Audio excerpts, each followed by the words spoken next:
Hi hello welcome to Swarnateja YouTube channel. First time video చూస్తున్న వాళ్ళు subscribe చేయండి. ఈరోజైతే 100 సబ్స్క్రైబర్స్ అయిన సందర్భంగా బ్రెడ్ హల్వా చేస్తున్నాను. ఇలానే మీ లవ్ అండ్ సపోర్ట్ కూడా ఇంకా ఉండాలని కోరుకుంటున్నాను. ముందైతే బ్రెడ్ని 4 పక్కల బ్లాక్గా ఉన్నది కట్ చేసేసుకోవాలి. ఒక్కొక్క పీస్ని 4 ఈక్వల్ పార్ట్స్గా కట్ చేసుకోవాలి. అలా 8 బ్రెడ్స్ని కట్ చేసుకోవాలి. బ్రెడ్ హల్వాకి కావాల్సిన పదార్థాలు అయితే 1 కప్పు పంచదార, కుంకుమ పువ్వు, జీడిపప్పులు, బాదం పప్పులు, కిస్మిస్లు, 2 యాలక్కాయలు, కోవా,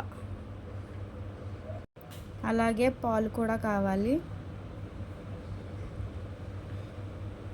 అలానే మన సబ్స్క్రైబర్లో ఒకరు ఏదైనా స్వీట్ చేయమన్నారు, అందుకనే బ్రెడ్ హల్వా చేస్తున్నాను ఈరోజు.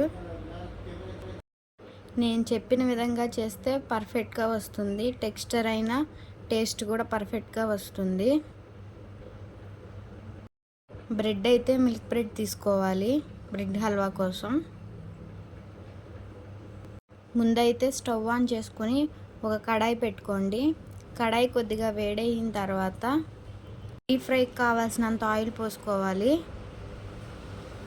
ఆయిల్ కొంచెం ఎక్కువే పోసుకోండి, ఎందుకంటే బ్రెడ్ ఆయిల్ని పీల్ చేసిద్ది కాబట్టి. ఆయిల్ కూడా హీట్ ఎక్కిన తర్వాత ఈ బ్రెడ్ పీసెస్ ఒకదాని తర్వాత ఒకటి వేసుకోండి.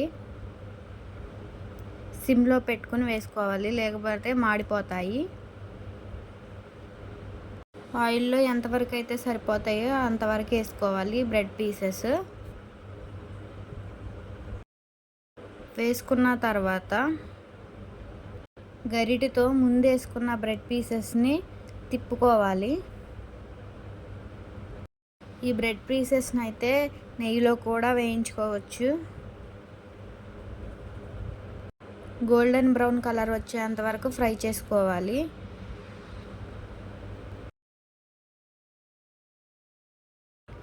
ఇక్కడైతే నాకు గోల్డెన్ బ్రౌన్ కలర్ వచ్చేసింది.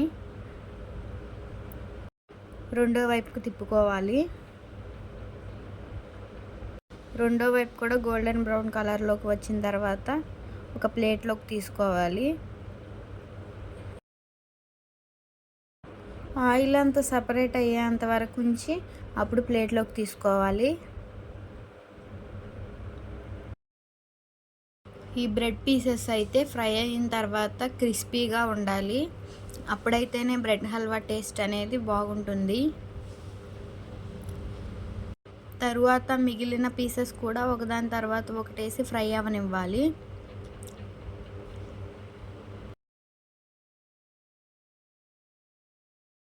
ఇవి కూడా మంచిగా గోల్డెన్ బ్రౌన్ కలర్ వచ్చే వరకు ఫ్రై అవ్వనివ్వాలి. ఇక్కడైతే మిగిలిన పీసెస్ కూడా ఫ్రై అయిపోయాయి.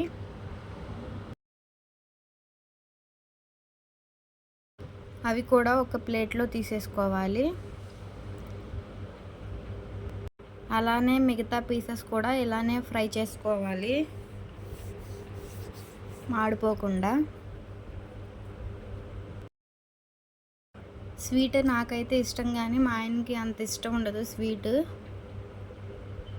నేనైతే బాగా తింటాను స్వీట్. తర్వాత బాదం పప్పులు సన్నగా కట్ చేసుకోవాలి.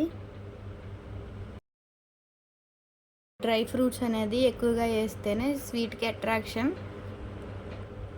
స్వీట్ కూడా ఎక్కువగా తినగలం. ఇక్కడైతే బాదం పప్పులు సన్నగా కట్ చేసేసుకున్నా. తరువాత స్టవ్ ఆన్ చేసి ఒక కడాయి పెట్టుకోండి.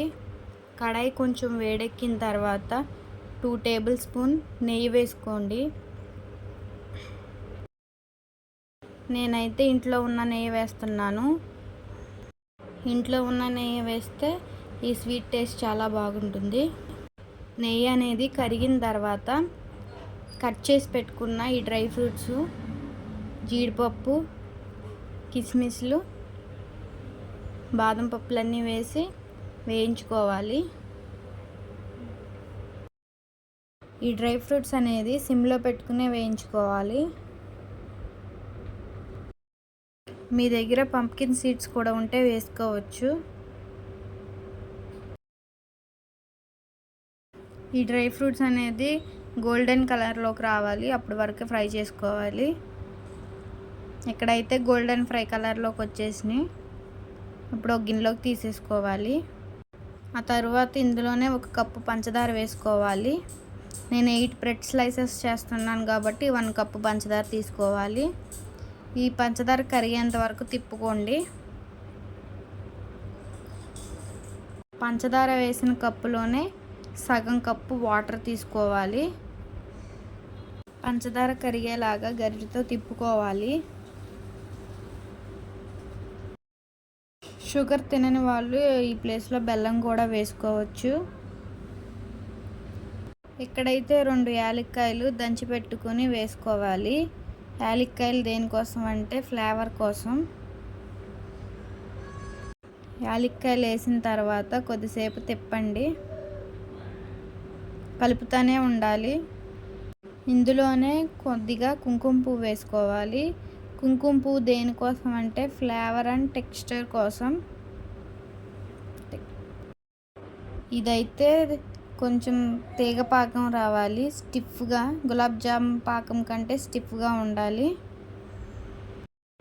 ఇక్కడైతే నాకు స్టిఫ్గా ఉంది. ముందు ఫ్రై చేసుకున్న బ్రెడ్ పీసెస్ అన్నీ ఈ పాకంలో వేసేసుకోవాలి.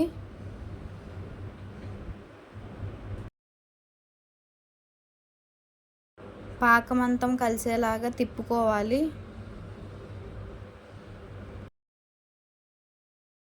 బ్రెడ్ పీసెస్ అనేది ఇందులో మంచిగా ఉడికితే అవే మెత్తగా అయిపోతాయి.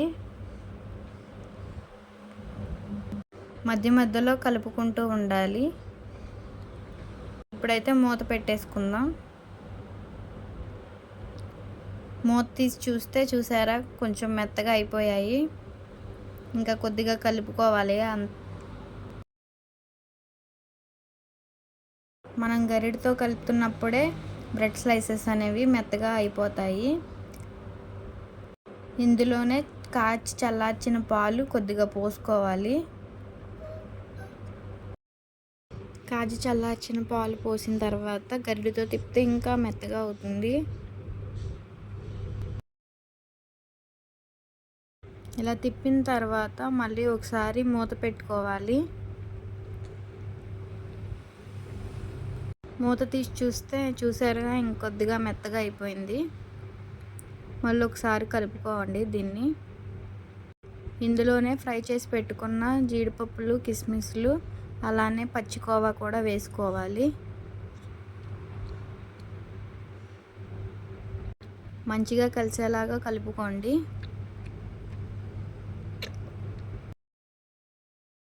ఇంకొద్దిగా దగ్గరికి వచ్చేంతసేపు తిప్పుకోవాలి.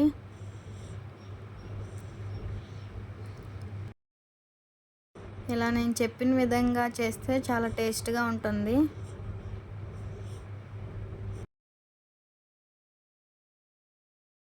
ఇలానే మీరు నన్ను సపోర్ట్ చేస్తూ ఉంటే ఇంకా చాలా వీడియోస్ చేస్తాను. మీరు చెప్పిన రెసిపీస్ కూడా చేస్తాను.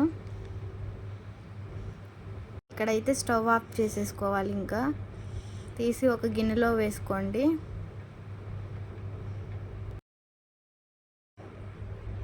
టేస్ట్ అయితే చాలా బాగుంది. దీన్ని చల్లారిన తర్వాత తింటేనే బాగుంటుంది. వీడియో నచ్చినట్లయితే like, share and subscribe my YouTube channel.